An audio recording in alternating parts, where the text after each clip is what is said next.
Avatar: The Last Airbender, a Nickelodeon animated series co-created by Mike Dante DiMartino and Bryan Konietzko, and shaped by writers Aaron and Elizabeth E. Has, aired from 2005 to 2008. In the decade that has passed since then, it has become something of a cult classic. But why? We can't honestly say that there was a creativity of the basic plot. It was just another battle between good versus evil, where the heroes have to master the power system of their world in order to overcome the enemy. And we can't honestly say there was a setting either. The series was inspired by Eastern culture and Japanese animation, but it was far from the only Western show that was. There was a trend in the early 2000s that everything Asian is awesome, so that hardly constitutes something profound or even original on Mike and Bryan's part.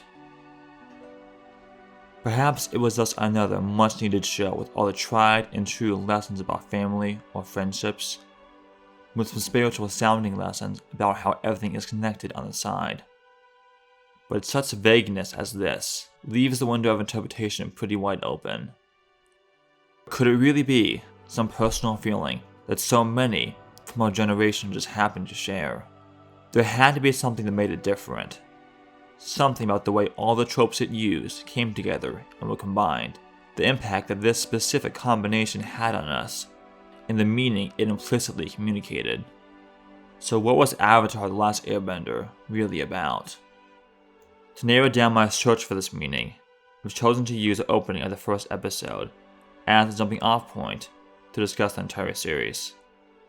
My aim in this analysis is to bring the reasons why we appreciate this series so much that we are vaguely aware of in the back of our minds into conscious recognition, or to reiterate the esoteric meaning behind the word avatar, from unconditioned to conditioned. Water, earth, fire, air. Fading in from the darkness, we are treated to a sequence of 4 rapid consecutive shots of silhouetted figures bending their respective element, while a young feminine voice narrates. As the word water is narrated, we see an old bearded man dressed in a parka gracefully shifting his stance and bending water up from the ground, slashing it stage left. We later discover this is Master Paku, who trained the heroes in waterbending. He is replaced with a bare-chested, muscle-bound young man. Earth. As the word Earth is narrated, the figure abruptly shifts his stance, stomping his feet into the ground, and kicking a chunk of earth stage right. We never discover what earthbender this silhouette was meant to represent in the narrative, as this design was abandoned late in production. The character to which it had belonged was transformed into the girl prodigy Toph Beifong, who would train Aang in earthbending. The muscle-bound Toph Beifong is replaced with a slender feminine figure. Fire. As the word fire is narrated, the figure gracefully but aggressively throws her fist towards the ground, surrounding herself in flames. We later discover this is the child prodigy and co-manipulator, Princess Azula. Azula is replaced with a bald male, wearing a young monk's habit. Air. This character design remains a total mystery. It cannot be Aang, because when we examine the profile of his face, he seems to be a man, yet he wears clothing only meant for a child. To further the confusion, he has airbender tattoos. Yet only Aang was able to master the art of airbending when he was still a child. If this silhouette is meant to be Aang, his entry could be a symbolic demonstration of his descent into the world as the Avatar. My grandmother used to tell me stories about the old days, a time of peace, when the Avatar kept balance between the Water Tribes, Earth Kingdom, Fire Nation, and Air Nomads. After the flash on the screen fades, we see a map of this fantastical world. The camera descends to the very middle, through an ornamental frame that acts as its spiritual gateway. The narrator recalls the old days of peace, a time she had never experienced herself, but fantasies of which still filled her childhood. But her grandmother no longer tells her these stories, presuming that she should have grown out of them. Despite what her grandmother thinks, our narrator continues recounting these stories to us, evidently finding them to be more than just stories, and something she still clings to in spite of her age. So we descend into this legendary past, as a statement that what we find beyond its spiritual gateway ought to be respected on its own terms, suspending our cynical disbelief. Passing through this gateway allows us to become gradually immersed by the text ourselves, further cemented by the transition from a two-dimensional plane to three, and the mountain range fading from mere illustrations on the map to literati paintings and parallax. At the top and bottom of this gateway scrawls calligraphy, translating into the phrases, "Powers are divided into four," and "all under heaven is guided by one." The number 4 was implicitly established with the sequence of 4 element benders, and is now pointed out to us in relation to the 4 nations on the map. But what is this one? In Chinese thought, everything is composed of an original universal energy, or qi. This is in part the one that is being referred to. Qi splits into heavenly positive energy and earthly negative energy, an active form of energy, and a responsive form of energy, the latter of which is called yin, and the former yang. The 4 bending styles in the narrative can be viewed as the further divisions of these two energies. Fire and air both involve yang and yin as they exist primordially, the former being purely an aggressive element, the latter a purely defensive one. In contrast, water and earth both involve the mixture of these two energies, with the former involving an ambivalent responsive shifting between the two. A waterbender lets their defense become their offense, turning their opponent's energy against them. The latter a state of active neutrality. There's positive Jing when you're attacking and negative Jing when you're retreating. And neutral Jing when you do nothing. The principle of one, or qi, can be regarded as pervading through the 4 elements. The phrase, "the powers are divided into 4, refers both to the elemental powers, but also political. In the same way as qi, the Avatar lives among all the nations. His role to embrace the human condition is visually embodied by the descent to the middle of the map. The location of this descent acquires particular significance later in the narrative, as this mountain range is the very same place where the land turtle takes Aang at summer's end. In other words, the fall equinox, which in itself is a reference to yin and yang, where the yang principle of day and the yin principle of night are in complete balance over the face of the earth. So naturally, this is the place and the time where the Avatar confronts the Phoenix King. But that all changed when the Fire Nation attacked. The camera lands where the first attacks of the Fire Nation take place. The flames of the Fire Nation are spreading across the world, engulfing everything in the Fire Lord and his military's co-prosperity sphere. The first people we clearly see in this opening are the Fire Navy men, which calls attention to how all people in living memory of the narrator are either involved in or somehow affected by the Fire Nation's imperialist war. Their skeletal masks evoke that while the Fire Nation justifies their expansion to the rest of the world as the price of prosperity, all the rest of the world sees is cruel, soulless inhumanity and death. Growing up, we were taught that the Fire Nation was the greatest civilization in history, and somehow, the war was our way of sharing our greatness with the rest of the world. What an amazing lie that was. Only the Avatar mastered all 4 elements. Only he could stop the ruthless firebenders. But when the world needed him most, he vanished. Here we see the previous Avatar standing on the very mount that Aang will be brought to by the Lion Turtle at Summer's End. He bends the elements in the same sequence as the silhouetted performers, showing how he has embraced influences from all 4 cultures. He vanishes in his final gust of air, symbolizing his reincarnation into the air nomads. With the Avatar gone, the Fire Nation usurps his role, relieving humanity of the burden of the spirits placed in the world, but via technology, rather than spiritual mastery. The Fire Lord's self-assertion of divine right of the strongest displaces the Avatar's selfless duty. In the mind of the Empire's ultimate Phoenix King, one must simply transcend the 4 to guide them, without truly being among any. What was sacred has become polluted. 100 years have passed, and the Fire Nation is nearing victory in the war. As the narrator speaks of the erosion of harmony without the Avatar, we pan slowly from left to right. A devastated, lifeless landscape fills the shot, indicating that the people of the world have either burned to death or were forced to seek refuge elsewhere by the advance of the Fire Nation's empire of prosperity.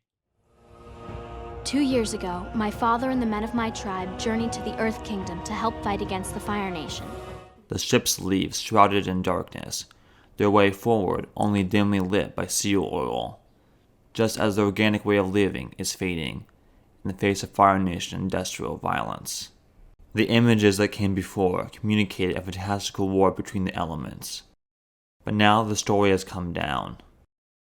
2 years ago, my father and the men of my tribe journeyed to the Earth Kingdom to help fight against the Fire Nation, leaving me and my brother to look after our tribe.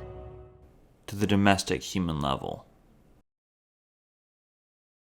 Some people believe that the Avatar was never reborn into the air nomads and that the cycle is broken, but I haven't lost hope.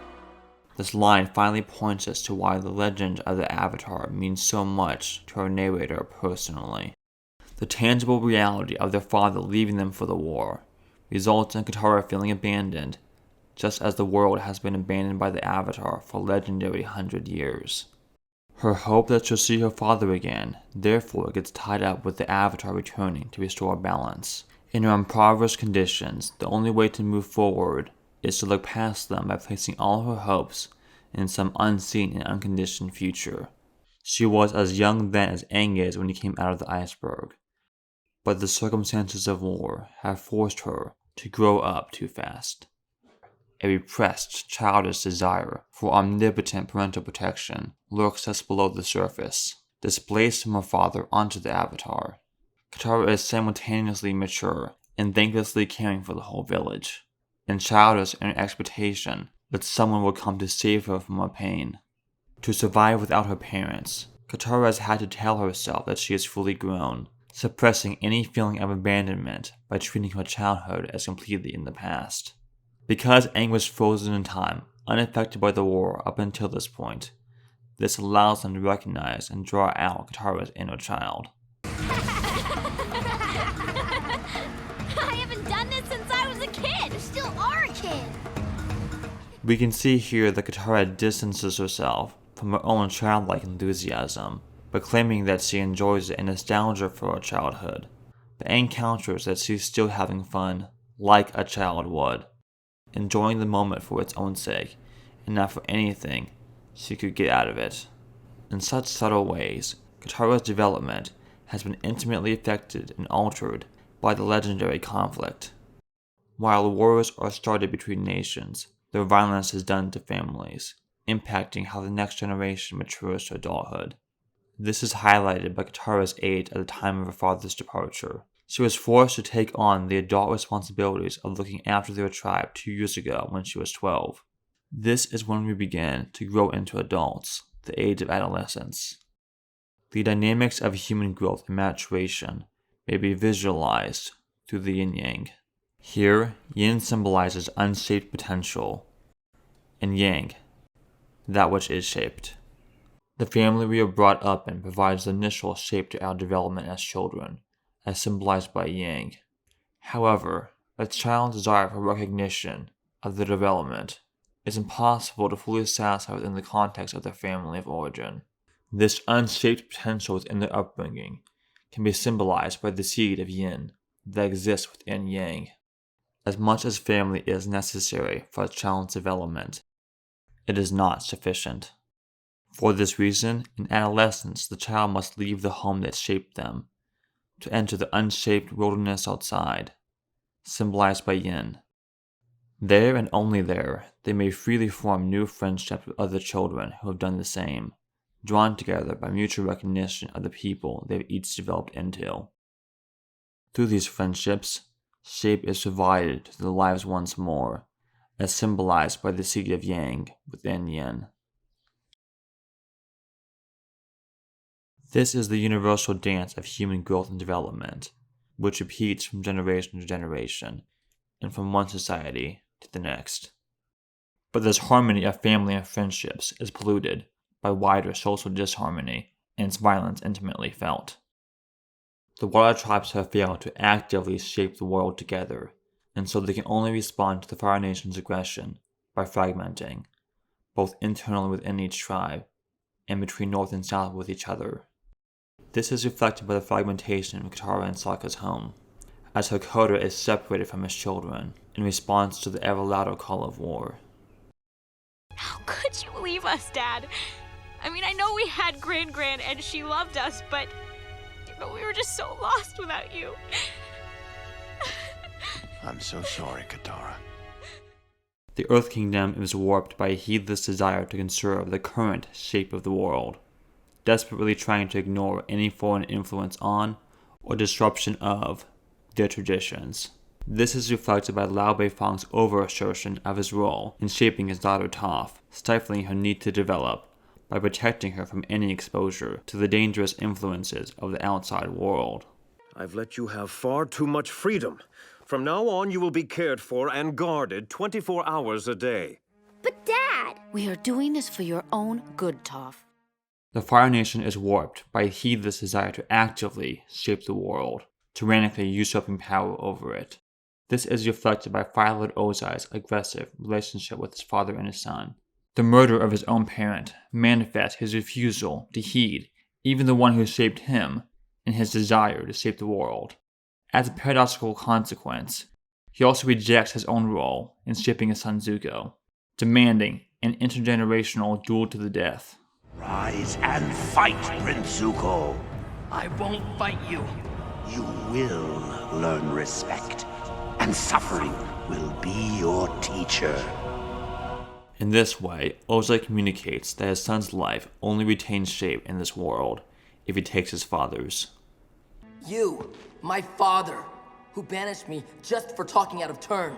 My father, who challenged me, a 13-year-old boy, to an Agni Kai. How can you possibly justify a duel with a child? The air nomad culture was entirely detached from their shape in the world, and so they could not respond to the Fire Nation's aggression, but instead lost their shape entirely. This is reflected by the total loss of their role in shaping Aang's life in the world he woke up to. Monk Gyatso and the other airbenders may be gone, but you still have a family. Sokka and I, we're your family now. The war only allows for 4 kinds of parents in the lives of these children: absent, overprotective, sadistic, and dead. The children are left with no choice but to leave their family of origin, growing only by building new families with unfamiliar people who have yet been dealt a familiar fate. Aang is the Avatar. He's the world's only chance. You both found him for a reason. Now your destinies are intertwined with his. This recurring theme of the war's impact on families and the hope of their reformation is evoked through the use of the song Safe Return, which is weaved throughout the narrative, playing at key moments. The song first plays when Katara and Sokka flee from their home of origin. How did you do that? With the water! It was the most amazing thing I've ever seen.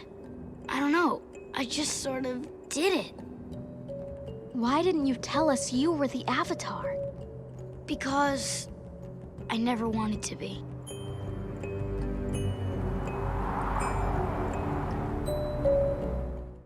While the Water Tribe's siblings discuss the journey ahead, the song seems to contradict their circumstances. In what way are they returning home, if they are leaving it behind? The lives of these two have become deeply intertwined with Aang's, and though they may not know it yet, by joining him on this journey, their broken family has been reborn in their friendship with him. And it is only by nurturing this friendship that Aang can grow and shape himself, becoming capable of fulfilling his duty as the Avatar by shaping the end of the war. According to legend, you need to first master water, then earth, then fire, right? That's what the monks told me. Well, if we go to the North Pole, you can master waterbending. We can learn it together. Likewise, only through this friendship can their father safely return home, and their old family be reborn. However, its initial melancholic notes are not developed, but instead aborted and a complete tonal shift into the happy-go-lucky. And Sokka, I'm sure you'll get to knock some firebender heads on the way. I'd like that. I'd really like that.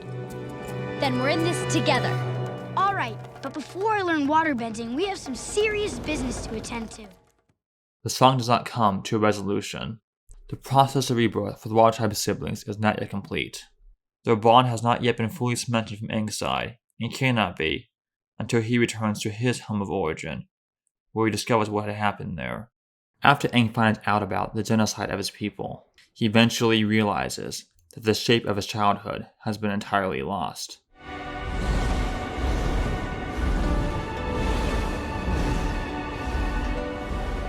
You have indeed felt a great loss. So his affection for those who raised him has to be reborn. The air nomad's love for you has not left this world. It is still inside of your heart and is reborn in the form of new love. This time, the song develops naturally to a final quiet note of resolution. Just as the process of rebirth has been completed, he must leave the air nomads behind as he joins a new home.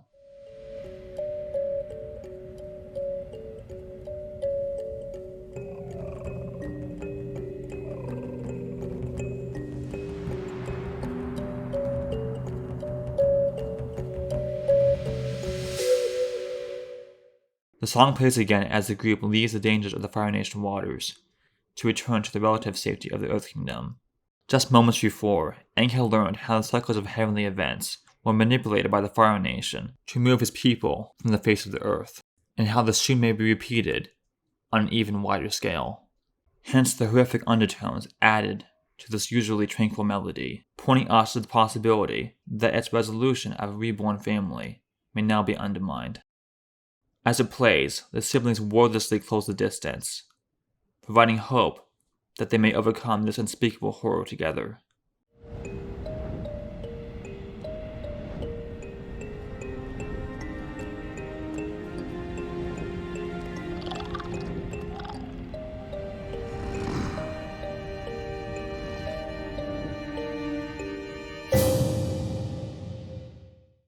The song plays again to highlight a contrasting theme, that far from family being destroyed by war in spite of its rebirth, the development of the next generation may be left undisturbed by war if this one fulfills the duty to them. Hence, the baby that fell into the hands of wartime enemies is safely returned to his parents in Amashu by Aang, and not held captive by the victims of the Fire Nation occupation. Oh, you're so cute! Sure, he's cute now, but when he's older, he'll join the Fire Nation army. You won't think he's so cute then. He'll be a killer. For this brief moment, it's as if the war does not exist.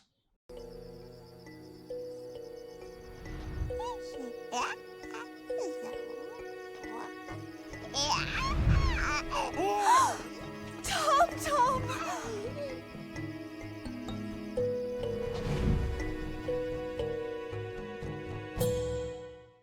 The next use of the song occurs when Toph Beifong runs away from her parents' estate in Gaoling.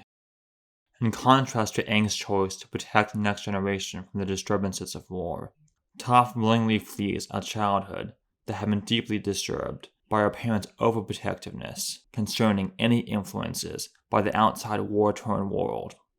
Thus, for Toph, this change is overwhelmingly blissful, leaving in the distance the restrictive shaping of her upbringing that she would otherwise be enmeshed in for the rest of her life. Accordingly, the only part of the song that is repeated here is the tranquil resolution, the notes which had signified the joining of a new family when Aang left the Air Temple. When listened to in isolation, the absence of the melancholic beginning suggests that Toph's conscious emotional focus is on her newfound friendships. But when taken in its wider context, the suppression suggests her repressed feelings towards her family of origin, and the possibility that they may someday rise back to the surface. I try not to think about it, but when I left, I probably really hurt them.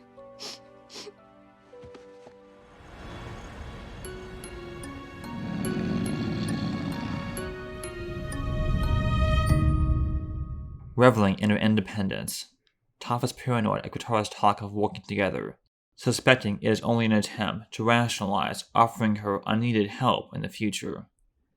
And so the new family fractures. As a result of this, Toph runs into Zuko's uncle, who gives her the wisdom to understand the need for mutual recognition, for give and take among friends. Now understanding what friendship means, Safe Return plays again, when Toph rejoins with the group. Here the song carries along slowly, suggesting the submerged nature of their feelings of contentment. They fall asleep too comfortably in each other's presence to truly appreciate the family's safe return to tranquility. However, just moments before, Zuko had pushed the group away, despite their empathy and desire to help. Zuko, I can help!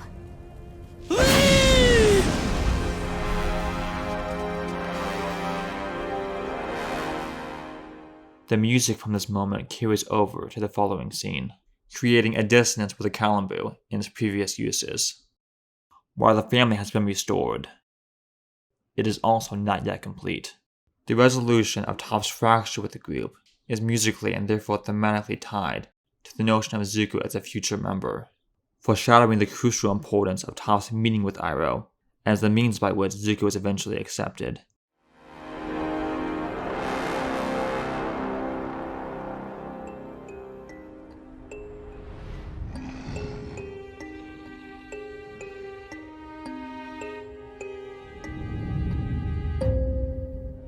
Some people believe that the Avatar was never reborn into the air nomads and that the cycle is broken, but I haven't lost hope.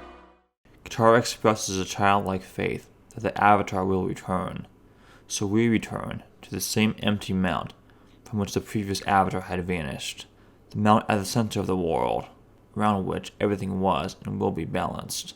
What began as a distant legend of an epic past now ends as a story about a child's personal hope and plea for the future, that everything she valued from her childhood would be preserved and not lost to time, that what was now invisible would become visible, from unconditioned to conditioned. Unfortunately, when the Avatar does actually return, all Katara can see in Aang is a little kid.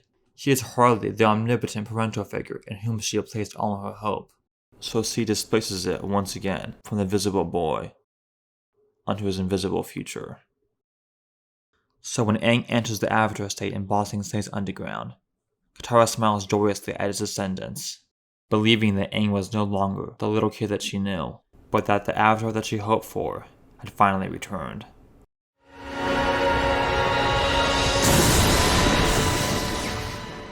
So when Azula struck him down, her naive image of the Avatar finally collapsed.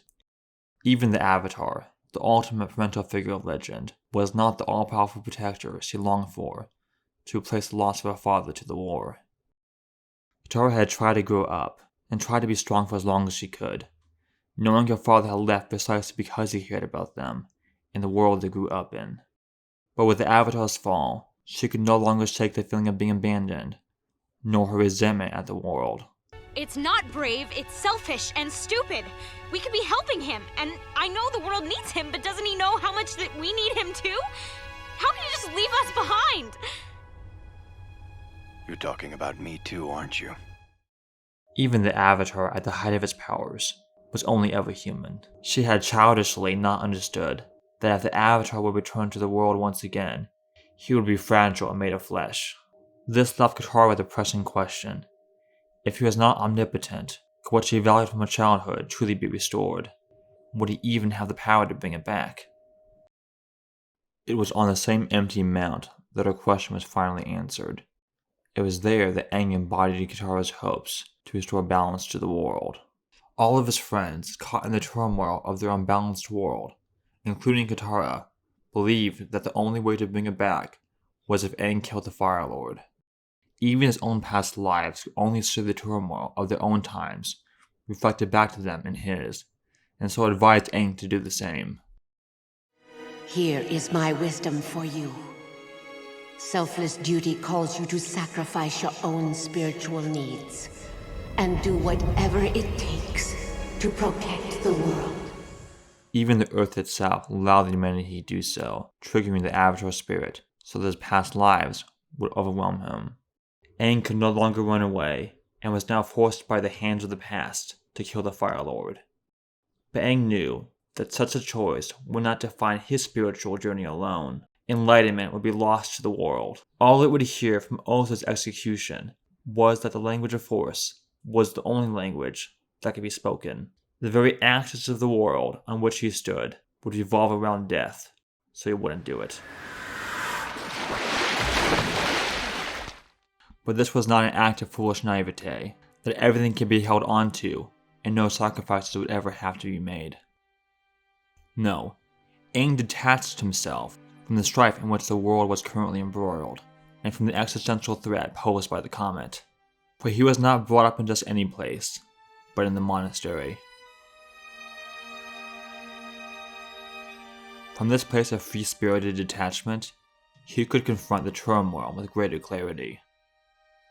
For him, what was the point in remaining attached to a world where children could only grow up by becoming killers?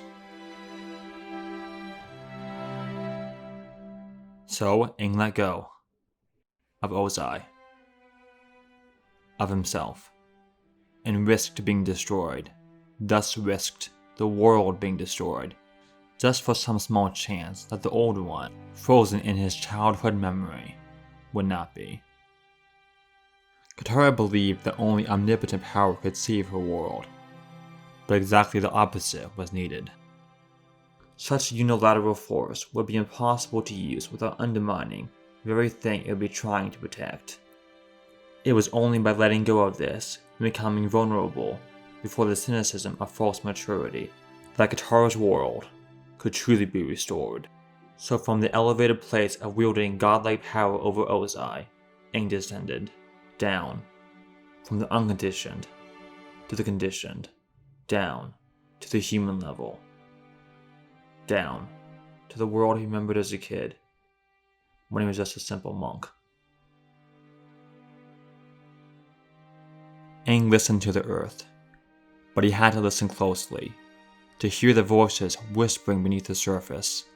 Beneath all the clamor for Ozai's death, what was the world truly begging for?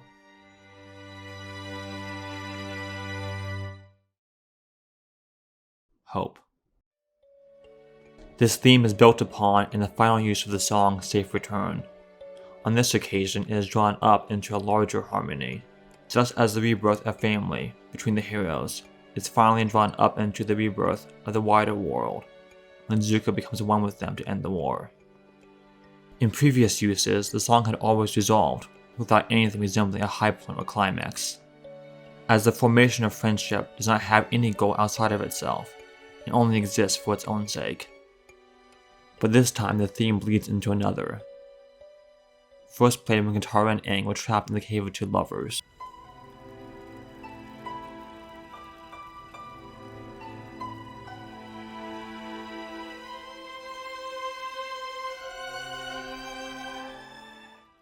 There, the slow sensual plucking suggests the gentle building of desire between the two, which was left unresolved when the lights left behind with the ancient lovers interrupted and gave them a way out. But now that their desires have been freely integrated within their friendship, and the musical theme integrated within Safe Return, the unresolved tension can now finally be relieved.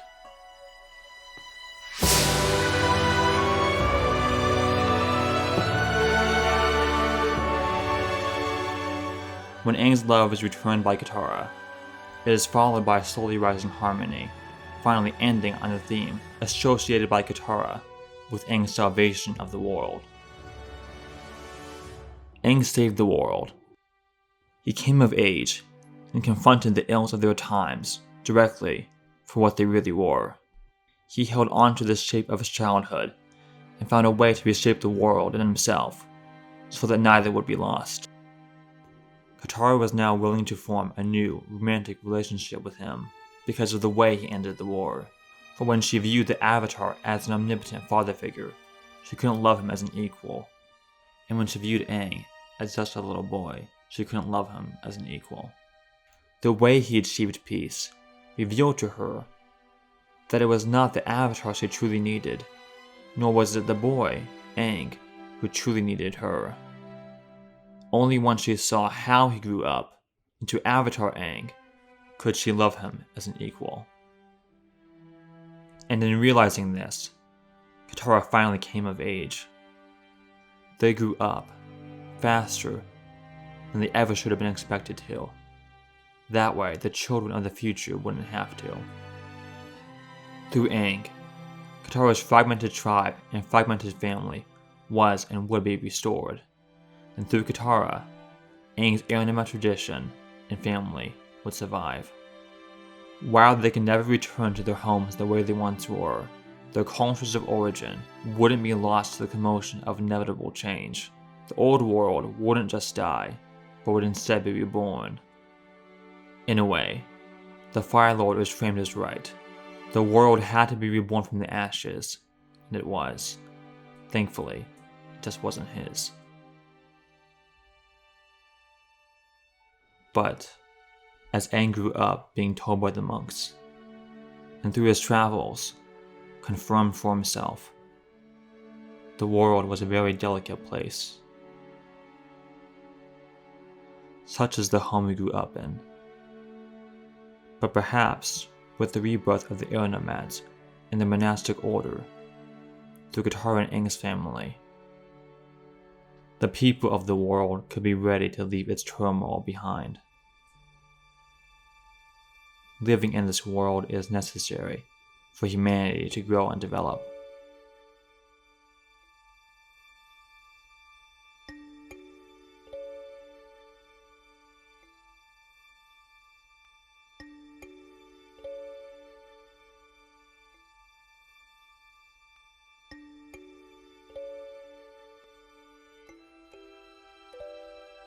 But it's not sufficient.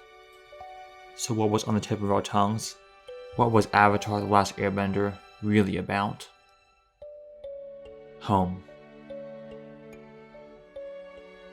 The ones we're born into, and the ones that we join.